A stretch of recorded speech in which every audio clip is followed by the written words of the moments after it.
fascinated by this whole idea of leadership. What is it about some people that they manage to get everyone else to almost will them to success? What is it about some people that it's not about talent, it's not about which school they came from, but they manage to deliver results which are super? And equally, we all know that there are people who kind of, look very promising, seem like they have all the talent, but don't actually make it. And I must start by telling you this, that one common trait of leaders is their ability to stick through tough times, is their ability to stay with it and not quit. They don't get up and go when they could have. And I now mean all of you sitting over here. I really appreciate the fact that you're still over here at the end of the day. So let's have a round of applause for all the leaders sitting over here right now. Yeah. So for me, it's truly fascinating. And I must confess that I've often wondered, why is it that many of us spend 15, 16 years of education, school and college, and yet none of us gets even one class on leadership? Why does that happen? And that's really what I've tried to do in the last few years. I've tried to share some of the lessons that I've learned around leadership. I've been lucky. I got to work with some fantastic people. I got to work in some organizations where I think I got a chance to see what good leadership can do to teams and to individuals. And really, the basic premise of all that I do is really this, that leadership lessons are really all around us, okay? All we need to do is look, okay? And I find that there are lessons at work, there are lessons at home. The lady who sells vegetables down the road can teach us a few lessons in leadership. You can get lessons from sport. You could get lessons from the animal kingdom. So there are lots and lots of lessons around us, okay? All we need to do is look. And what I want to do today is to share with all of you 6 leadership lessons that I've learned and which I think could make a difference to your lives too, okay? That's really what I want to do. And to do that, what I want to do is to try and look into the cricket world, okay? And take a look at cricket, a game that many of us might be following and enjoying, and say, hey, what are some of the lessons that we can learn from cricket, okay? So let's start with lesson number 1. And for that, I want to flash back to 2010. This is Mohali. It's an India versus Australia test match. It's at a time when, India and Australia played some fantastic cricket together. And for those of you who may not remember what happened in this game, let me quickly try and do a quick summary. I think Australia batted first, made 425. India did well and scored about 405 or 410. And then we got Australia all out for 192. No, for 216, I think, which really meant that we had to make 216 to win, all right? Easy peasy, right? Gettable. And of course, that's when trouble happened, and India was quickly down in the dumps. And I think we were 78 for 5, and very quickly after that, 120 something for 8. And if Ravi Shastri was in the commentary box at that time, he would have said, it's all over, bar the shouting. Okay? And that's when Ishant Sharma, okay, tail-ender, number 10, came out to join VVS Lakshman. Okay? And to cut a long story short, VVS made 71 not out, and Ishant made, I think, 30-something, and India won that game. Okay? We had, from 124 for 8 in trouble, needing 90 plus to win, and they actually managed to get it right, and we won that game. Okay?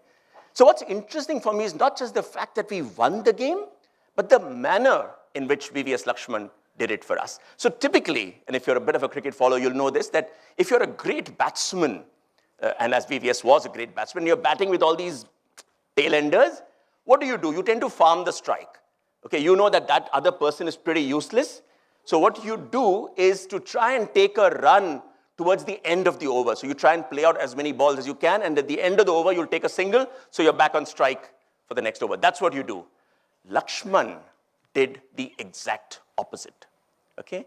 In what that partnership was, okay, it was a partnership that lasted for 22 overs, okay? In the first 6 overs, every time VVS faced the first ball, and he took a single off the first ball, okay? And apparently after taking a single, he would go and, rub gloves with Ishant and say, Jeetna hona, true Hyderabadi, okay?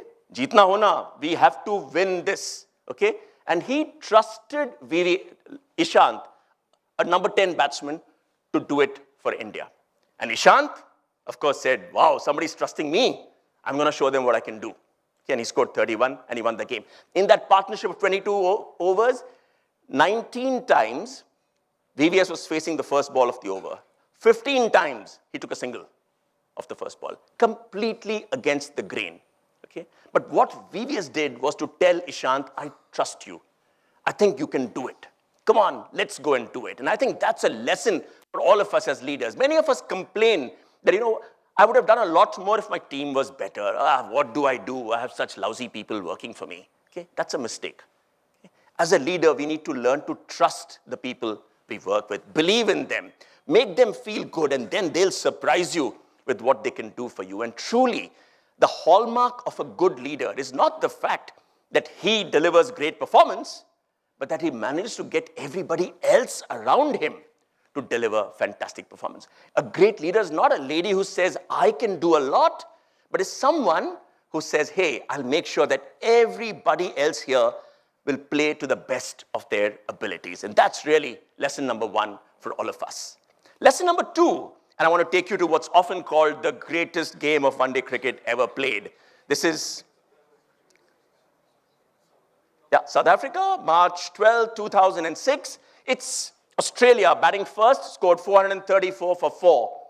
And to just put it in perspective, it's the first time in the history of one-day cricket that a team had scored more than 400 runs in 50 overs. People had thought it was impossible. Okay? And of course, Australia, being Australia, scores 434 for 4. And again, luckily Shastri wasn't the commentator, but how commentators would be. They'd still say that, hey, it's all over. And you had a South African team coming back halfway through, bowlers' shoulders sagging. Clearly, they'd been hammered. The experts were saying, what a great game of cricket this is. And so what if South Africa loses? They've at least had a chance to be part of a great game. Okay?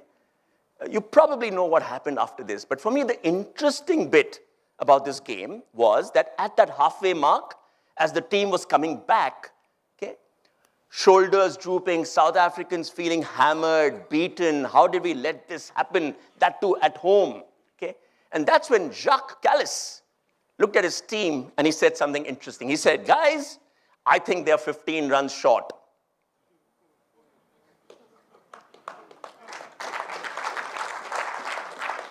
And out of nowhere, okay, suddenly the team said, wow, what is that again? And suddenly a team said, man, if they can score 434 and if Jacques Kallis says they're 15 short, we can do it too. And I think that's a great ability to have. And of course, as you know, South Africa actually scored 438. They won that game. And the man of the match might have been Herschel Gibbs, who scored 175. But for me, the winner, the man of the match was Jacques Kallis, who in that break said, I think they are 15 runs short. And that is something leaders manage to do. When they are down, when the team is looking beaten, when you feel you're down in the dumps, that's when leaders will stand up and say, hey guys, I think we can do it. I think we can win. And I think it's important for us as leaders to make sure that hope is retained, that optimism gene stays with us, and we never, never let go of it. And that's really the lesson, second lesson that I want to leave with you. Lesson number 3, okay? And for many of you, this is a guy you've not seen. Okay? This was an umpire called Swaroop Kishan. Okay? And if you want to know what it looks like, I'm going to tell you that, hey, he was like the Hardy from Laurel and Hardy, but then I thought you wouldn't know Laurel and Hardy also. But the truth is, Swaroop Kishan, in an era of not-so-fit cricketers, was this huge umpire, okay, who barely managed to roll to the wicket every time he had to go out and stand out there, okay? But a great guy, fun guy, and one of the better umpires India had. And as a little kid growing up in Mumbai, I went to watch a first-class match where Swaroop Kishan was the umpire. And, I had access to some of these people because it's a first-class match. And while everybody was busy trying to get autographs from the cricketers, I went up to Swaroop Kishan for an autograph. Okay? If nothing else, something to show for posterity. You can't get a fat check in life, but maybe you can get a fat man's autograph for a start, And of course, Swaroop Kishan surprised me. And as he gave me an autograph, he wrote in my little autograph book, he wrote 3 words before signing Swaroop Kishan. And the 3 words he wrote were pause and decide. Okay? Pause and decide. If you're an umpire, this is fantastic advice. Okay? If you're not an umpire, this is even better advice. for all of us. As umpires, they've learned that the biggest mistake you can make is to try and take a decision in a hurry. Okay? That era of saying, put your finger up very quickly to say it's out is gone. Umpires have learned to take it cool. They know that that one fraction of a second, when they wait, when they pause, in that fraction of a second, they might see a batsman hit his bat on the ground saying, I shouldn't have touched it, so they know he's nicked it. In that fraction of a second, they might see a wicketkeeper say, sheesh, I should have picked it up, I let it bounce, and they know it didn't carry. That fraction of a second is critical, and it allows umpires to take much better decisions. And that's true for all of us as leaders. I think we all need to learn to pause and decide. We need to pause before we respond. We need to learn to take a deep breath, stop, and then say something. I think a lot of times as leaders, we get tempted by this whole idea of speed, and we want to show how quickly we can take a decision, and we take the wrong decision. We respond. When we lose our cool, we end up saying something we should not have said. Okay? Why?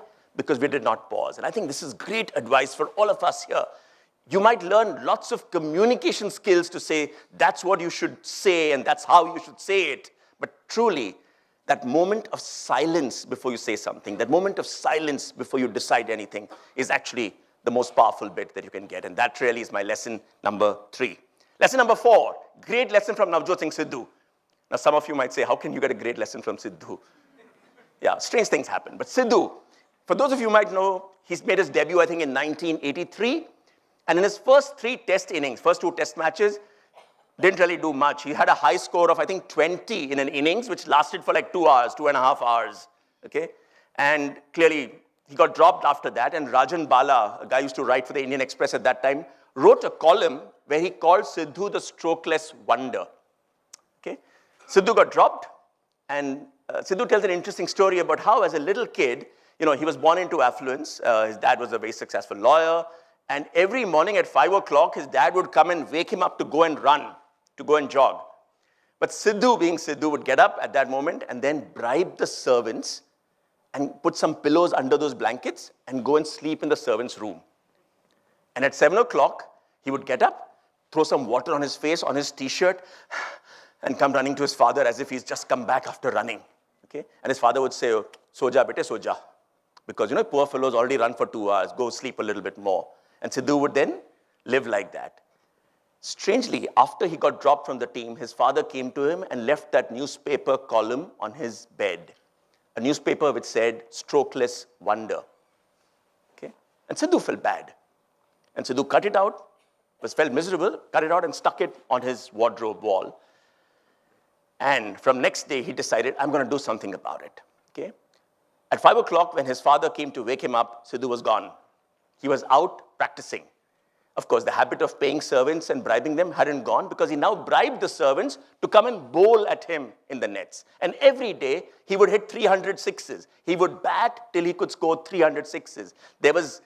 He wouldn't stop. And it was a classic case of saying slog, blood, sweat, and toil. His hands actually bled by the time he finished. Okay? 4 years of doing this, he got picked to play for India in the World Cup in '87. Okay? In his first match against Australia, Sidhu hit the top score, 73, 5 sixes. Okay? And, of course, there was credit for him because Rajan Bala wrote a column which said, from strokeless wonder to palm tree hitter. And I think this is a great trait to have for all of us. There will be times when you'll be down in the dumps and you'll feel like saying, gosh, what's going on here? I'm not good enough. Okay? Work on getting better. Okay? And I think that's something leaders do. They don't get fazed by critics. Many leaders don't like critics. Okay? But a good leader says, wow, a critic is someone who's trying to help me get better. Rather than ignore him, rather than try and debate and discount what he's saying, let me just try and say, how can I use that to get just a little bit better? Okay? Lesson number 5. Okay? Everyone knows this great cricketer called Hokaito Zimomi. Played for Vietnam. No, he didn't. Indian. Okay? A cricketer from Nagaland. Any of you had heard of him before this? No. But the truth is, Hokaito is a hero. Grew up in Dimapur and in 2008 became the first cricketer from Nagaland to win an IPL contract. And he got picked by the Kolkata Knight Riders. Okay? Hokaito was a hero. Every kid in Dimapur was suddenly playing cricket with a little bat and saying, I will become Hokkaido. Okay? Hokkaido's mom was delighted because, you know, when they would show those pre-game preparations happening at Eden Gardens, she'd say, there, see, that's my son, that's Hokkaido. Okay? Hokkaido never played for KKR, never made it. Okay? Never played for India. Never got a chance to be in the opening starting 11 for a single game for Kolkata Knight Riders. So a question that arises is, was Hokkaido a success? Was he a failure? Okay. Do you think Hokkaido should be saying, gosh, I wasn't good enough, never played for KKR, didn't get a single game. Gosh, I wasn't good enough, never played for India. Or should he be saying, man, I am the biggest success because I am the first man from Nagaland to win an IPL contract? And the question that all of you will ask yourselves one day is this. As you look at your lives, as you look at your careers, the question that will come to you is, am I a success or am I a failure? Okay? And you could either spend the rest of your life regretting that you didn't become CEO, or you could be celebrating the fact that, wow, I became vice president. You could either be saying, oh my goodness, I wish I could have bought that BMW. Or you could be saying, you must see my second-hand Maruti. It works better than a Mercedes-Benz. The question is, how do you look at your life? And I think the last lesson I want to leave you with, the fifth lesson really is this. Run your own race. Don't worry too much about comparing yourself with someone else. Great leaders are happy saying, I'm going to become as good as I can be. It doesn't matter how this compares with someone else in the world. You learn to run your race and you will find happiness in what you do. There's some interesting research that was done where they found that people who win a bronze medal in the Olympic Games are a lot happier than people who win a silver medal in the Olympics. You know why? The guy who wins silver says, gosh, I missed the gold. And the guy who wins the bronze says, acha ho gaya, at least I got something. I finished with a medal. Okay? And I think in all of our lives, that's really a good lesson to have. Don't worry about someone else. You learn to run your own race and find happiness with what you do. And really, in the books that I write, this is what I try and talk about, to say, hey, there are simple lessons that we can learn. This is not about saying, how do you become CEO? It's about saying, how do you become as good as you can be? It's not about saying, how do you become Sachin Tendulkar? It's about saying, how can you become Hokkaido? Okay? But I did say there were 6 lessons, and I've only done 5. And in case you missed it, the 6th lesson is really this. All the 5 stories I've told you were about players, not about captains. Okay? We are talking about leadership, but we're not looking at the captain. And I think that's the 6th lesson I want to leave you with, which is, don't think of leadership as something for that person at the top. Don't think of leadership as that one person who will change everything. Leadership is for all of us. It's something that can make a difference to your life. And leadership is really about saying, how can I lead the best life I possibly can? And the quality of your life will depend on the leader of that life. Thank you very much.